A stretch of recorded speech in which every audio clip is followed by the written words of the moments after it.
henna my hair. My hair grows in, I'm gonna take it out and I look insane.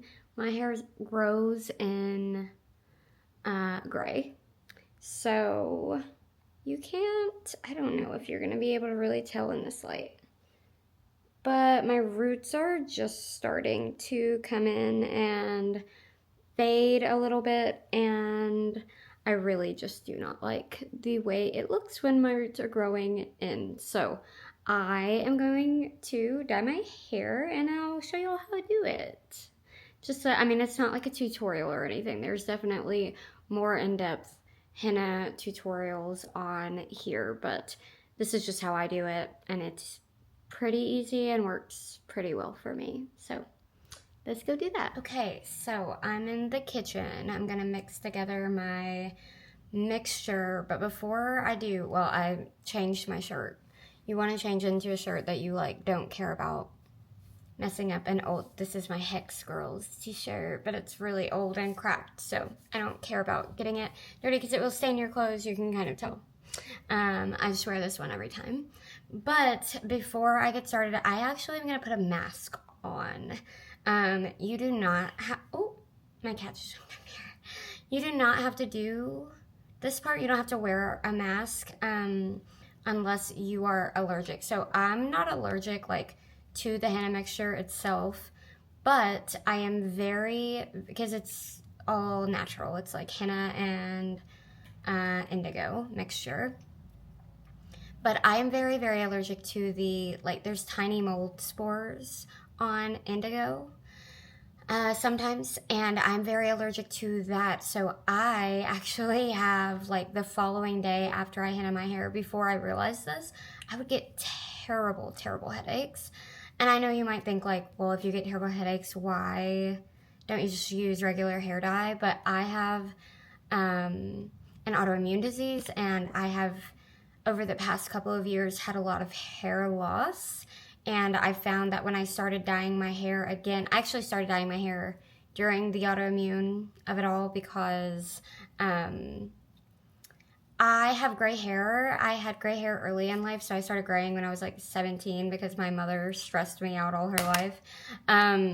But I just had really premature gray, and I used to have it like grown out, but I was like in my 20s and I was still healthy. It was before I developed an autoimmune disease, so it was kind of like giving, like it was giving what it needed to give. But when I became sick, I kind of felt like my skin also became gray, and I just was like not feeling well. I felt like everything about me was gray, and I honestly felt like a Victorian ghost child anyways. It was just like not a good time. So I was really self-conscious about the way that I looked because I was sick, and my body and face and everything, life changed a lot. So I started dyeing my hair again, but I was having so much hair loss because I had malnutrition. I noticed that also the traditional hair dye I had to do it myself because my grays would like grow in so fast. I couldn't afford to get my hair dyed professionally, like $200 every 2 weeks. So I was doing it myself, but then I noticed the dyes I was using for like the at-home dye, box dyes, were really, really damaging on my hair, and it was causing me to lose even more hair. So I stopped using those. Obviously, like if that works for you, whatever, do whatever you want. But for me, I switched to henna, and it was definitely a bit of a learning curve. I'm still on the learning curve. It's not perfected, but I'm like fine-tuning my process. This is probably the 4th or 5th time I've done it with henna. It was just 333 on the camera. But sorry, I don't remember my point. Oh, I'm fine-tuning it. It's getting closer, I think, all the time, but I have found that since I've started using henna, my hair is growing back. I'm also using rosemary oil and things like that, and I've been working on my health, so my health is much improved from where it was a few years ago. So I'm having some hair growth start back. You can kind of tell I have all these like baby hairs coming in. My hair is honestly thicker than I think it even was before I got sick, and it's shiny, and I've always had really dry hair, and I feel like it does not like exacerbate the dryness. So my little, oh my god, I cut my own bangs. If you watched my Get Ready With Me, I talked about that, but they are not wanting to stay in this little bun, but it doesn't matter because we're gonna be dyeing it anyways. But I'm gonna start by putting the mask on so that I can avoid the headaches, because the following day I would get like, it literally felt like, I don't drink anymore, it literally felt like hangover. Like I would have the most debilitating headaches, and it was so strange. So once I started wearing a mask, and I rinse it off immediately after, I wash it out instead of waiting 24 to 48 hours to let the color develop, which is what they recommend. I wash it out immediately with shampoo, and I've found that helps me avoid the headache for the most part. So I'm gonna put the mask on, and hopefully you can hear me okay. I will also talk you through my process of how I do it. So I use the Henna Color Lab powder in the shade Dark Brown. Normally, since I'm just doing my roots, I can get like 2 or 3 applications out of the bag. Oh, so what I was saying is it's the powder, the molecules, the mold molecules, I guess, that bother me ultimately. So I wear this while I mix it and then while I apply it, and then I'll wrap my head and I take the mask off. So I just eyeball this because I pretty much know how much I need by now. This is the shade Dark Brown, but I think I actually am going to switch back to the medium brown shade. I don't know. I don't find that this one isn't all that darker. I just find that it's a little bit warmer. And I mean, henna is going to be warm pretty much no matter what. But this is a little too warm for me. I like to have it as brown as possible and not fire engine red if I can help it. So the next thing I do is I actually also put, it says a lot of people brew it with coffee. I'm going to brew it with, I have some, this is actually Earl Grey black tea because it's the only black tea I had, but I'm mixing the Earl Grey black tea with some instant espresso powder to make it even darker, and I actually use that instead of water in my mixture. So I'm mixing it in this collapsible like hair dye bowl, and then I also have a brush to apply it, and which you don't need, you can absolutely use your hands. Since I'm only doing my roots, I find the brush really helps. And then I have some reusable, what do you call them, rubber gloves? I mean, I don't know if they're rubber or plastic or whatever. And then I have some clippies. Motor skills are not what they used to be. Okay, and then what else? I think that's it. Oh, also because I am who I am, every time I do my hair, I like to have a little drink. So I also brewed myself some Earl Grey tea, and then once I apply this henna, I'm gonna make it into an iced London fog. So we'll do that. But yeah, I think that's it for now. I'm gonna go meet y'all. I'm gonna mix this up and I'll meet y'all in the bathroom. Okay, so I brushed my hair out. I'm in the bathroom, and here's, before I put my gloves on, here's the mixture. It's kind of like a chocolate pudding consistency. It's pretty thick, but it has a few clumps, but that is okay. I forgot to mention earlier, I have shampooed my hair today, no conditioner, and I didn't put any products in, so that is why it is looking the way it's looking. But I'm gonna section it off, and I'll do a section, and then I might speed it up, and I'll see y'all from there. So here we go. Oh, and normally I do listen to a podcast while I do this, but my phone is in the other room, charging.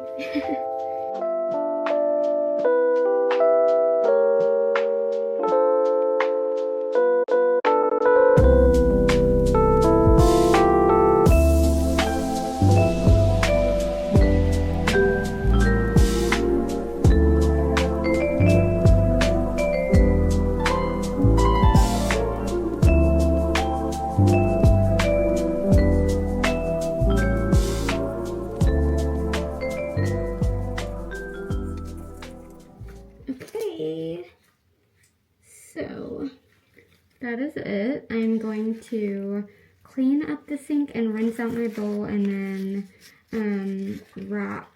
I'm actually gonna wrap my hair first and then I'll clean up. Okay, so I have my hair processing. It has to sit for like 2 hours. It's 3:45, so 4:45, 5:45-ish. I will wash it. In the meantime, I'm gonna make that little ice London fog I promised you, and I'm gonna put a pizza in the oven just for like an easy dinner. So I'll grab it and I'm gonna show it to y'all. Hold on. I have not had this before. It honestly looks pretty good, but I've never like loved a Daya pizza.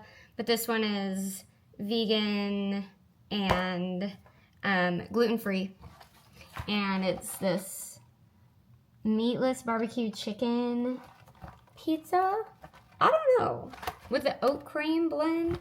It looks pretty good. I have celiac, so, and we're vegetarian, so I am always trying gluten-free frozen products. I don't get a ton, honestly, because they're so expensive, but every now and then it's nice to treat yourself to like a little convenience meal, especially on busy days where you have a lot to do like I do today. It's just like eating is better. Eating at all is better than not eating, so even if it's not, whatever, who even cares? I'm just gonna eat this pizza. I'm gonna put it in the oven and I'll make my drink in a second. Okay, the pizza's in the oven. It was small for the price, so I don't know if it's gonna be worth it, but we're gonna make our little drink. So I have my steeped, cooled Earl Grey tea, and I'm gonna just honestly mix it with some ice and agave and oat milk. So, I'm gonna just make it in this jar and I'm gonna pop some ice in it. Okay. I'm using the full fat Oatly. We're not actually vegan, but I have been doing less dairy lately just because I don't know. I feel like I used to do well tolerating dairy, and it was one of the things, you know, a lot of times if I'm like out and about, I don't get oat milk because I am not certain that they don't have cross-contamination or that they're using a certified gluten-free oat milk. And almond milk and stuff like that like tastes bad to me, and I also have an allergic reaction to soy milk. I'm not allergic to soy, but just soy milk. There's like some stabilizers in it that make my mouth feel weird. But I've been cutting out dairy to have just, I'm just pouring this in here. I've been cutting down dairy to see if I feel any better, because I was experiencing some like bloating and digestion issues, and I still have not landed on a verdict. I don't really know, but I do love this oat milk. It's really good, and this does not make me bloated, so a win is a win. I'm gonna grab some agave. Honey would also be really good in this, but I don't, it's already chilled, so I don't want the honey to solidify. Obviously you could use like brown sugar or whatever. I'm just grabbing a straw. I'm using agave because I've been trying to kind of watch my A1C, because in addition to all my other health issues, I also have PCOS, so I've been trying to watch my A1C, and it stayed exactly the same year over year, even though I've been really watching my sugar. I just had blood work done, and my level is exactly the same as it was last year, so I guess that's okay. It's under the pre-diabetic range, so it's normal. But I would like it to be a little bit lower, just so it's not right on the edge of normal, but we'll see. At least it's not getting higher, so. That's good. Okay. So, I also would put a little, like vanilla bean paste or vanilla. Oh, she wants to do a little autofocus, although it's not really giving much. It just looks like milk. I would put a little vanilla bean paste in here, but I don't have it. And then the last little bit of tea. Yum! I feel like I need like a pre-dinner snack. I don't remember what I had for breakfast. This is the neurodivergent moment of realizing, did I eat today? Yes, I did eat today, okay. I had a very large smoothie with protein in it, so that is good, and it had some fiber and veggies, but I haven't eaten enough and I'm hungry, so I'm gonna try to find a little snack before the pizza comes out. I'm having a apple pie Larabar. It's not really what I want to be having, but it is what I'm having. We're running low on groceries, so we normally do our shopping on Sundays, so we're trying to finish up the last like little bit of things we have, and then we'll do another grocery shop. So this is really not what I want, and it's not gonna hit, but it's what I'm eating. So I'm gonna go do some chores. I'm not gonna film them because they're not interesting, but I'm going to do some chores, gonna clean, and then later tonight I'm gonna do like an inner child artist date. So I'll make another video about that, so that'll be out after this one, or maybe before, actually, I don't know, we'll see.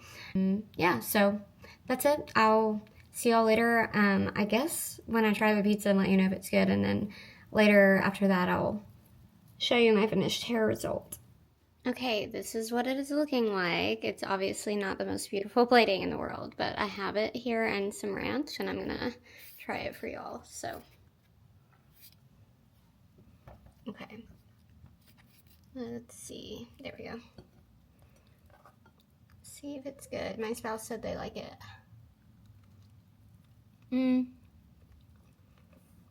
Well, first of all, I don't think I cooked it long enough. But they like their pizza softer than I do, so that makes sense. Hi, Binks. I think it's actually pretty good. I think I just would personally like mine cooked a couple minutes longer so the bottom's a little crispier because it's like a thin crust. And maybe some pineapple on it.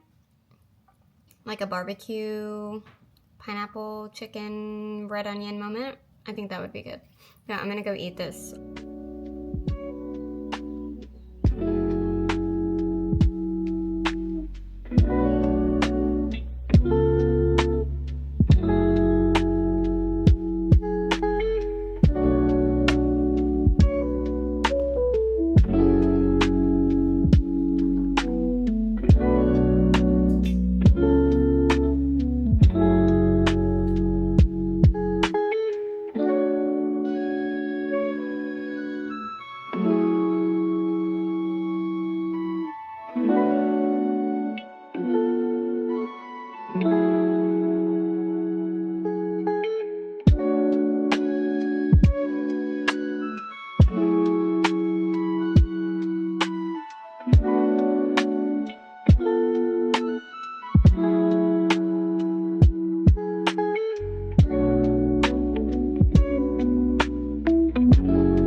Okay, so we're gonna head out. We're in the car. We have it all loaded up. We're gonna go drop off some donations because my spouse is having surgery next week, so we wanted to like get a bunch of chores that we've been putting off done before they're like laid up in bed.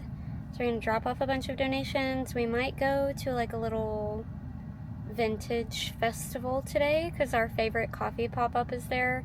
So I think we're gonna run by there, grab coffee, maybe walk around a little bit. I'm in a lot of pain today though, so it's a high pain day for me, but I have my cane and I'll see how much I can do. And then we need to drop off stuff. We need to try to find them a side table, and then we need to go to like CVS or Kroger or something and get some, like a couple over-the-counter medications and teas and things that we're out of. So do all that, and I'll show you guys some of it.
Go get Papa. Let him know you're here. They'll be so excited. Don't you run away when I go inside, okay? Okay. I gotta go in. I'll meet you in the back. Okay.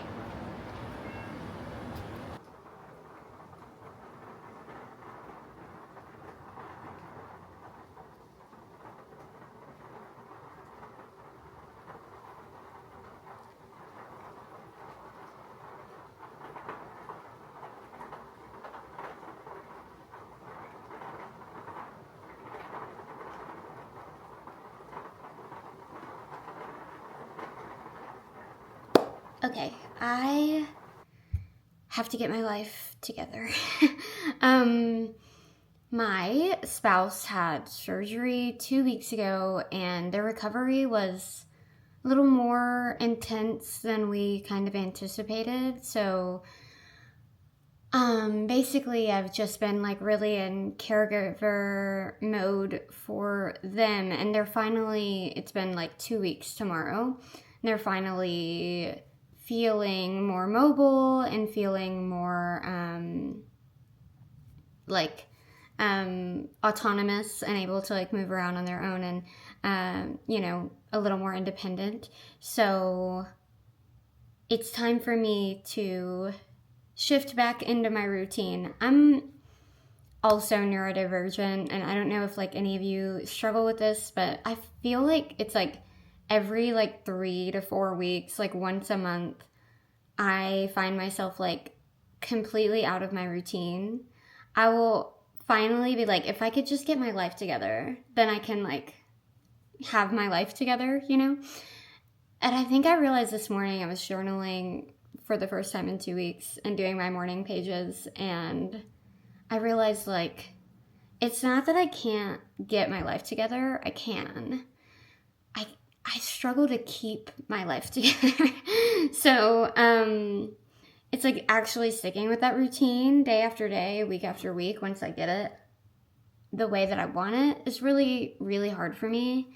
It's just a challenge. I mean, I'm also chronically ill, so there will be times where like I'm in a really good routine and then I'll have a flare up and I have to be on the couch for 3 days, and then because I'm neurodivergent, like I'm fully out of my routine, it feels like. And it's just really hard for me to like transition back into it, but I can't like stick with it, so it feels like I'm always in a transition. I don't know if that makes any sense or if any of you feel that way, but today I'm gonna try to get my life together again. As you can see behind me, my room is a mess. I need to do a bunch of things. I have like a little list on my phone. I want to work on a couple of other videos for this channel, some like meditations. Today's a full moon, so I was thinking about making a full moon meditation the day that I'm recording this. I need to do dishes. I need to change my sheets. I need to take out our trash. Obviously, usually my spouse does help with some of this stuff, but they are not able to move a lot right now. So I'm taking on a heavier load of the chores. So there's just a lot of things on my list. And then I need to, those are like the main things I really want to do. I also need to water the plants. And then I want to, like, if I get through all of that, I need to also meal plan for the week and order groceries because we're like really low on groceries. We're like doing the no grocery challenge. We're not really doing that. It's just we haven't ordered them. And then I need to, let's see, I need to make a return online. So I need to like start that process. And then I need to plan some content for newsletter and for Instagram and a program I'm trying to launch for my other business. So I do somatics. I'm a somatic practitioner and I'm launching a like virtual somatic group. So I need to work on that. And then if I get all of that done, I also need to at some point, it doesn't have to be today necessarily, but I need to make myself an eye appointment because I had like a whole thing with the eye doctor. I went to an eye doctor and she gave me the wrong prescription, so now I have to go to another eye doctor and get a new prescription and like have insurance reimburse me. It's like a whole thing. Anyways, I have coffee from my favorite coffee shop. Coffee Was Black here in Atlanta. It's a Wagwan. It's oat milk, lavender, allspice, and hibiscus. It is so fucking good. And I'm gonna do that. I'm gonna put in my AirPods and I'm gonna just like show y'all a little compilation of me doing all of my chores. Oh, one other thing. If you see, let's see, this little baby, we are actually fostering the cat that I talked about in my earlier in this video, Tuna. So we did take him to the vet and he did not have a microchip or anything, any records. So we were able to get him vaccinated, but he's in quarantine because he has to have his vaccinations 3 weeks apart. So his next round vaccinations is next week. And then we're just fostering him so we can hopefully rehome him after he's fully vaccinated. But it was a whole process. It was very stressful dealing with a foster cat that we did not intend on having, while also my spouse was literally the day we were able to get him seen by a vet and everything the day before my spouse had surgery. So it's been a lot, but you see him in the background. He's chilling. That's why he's here. So little update there.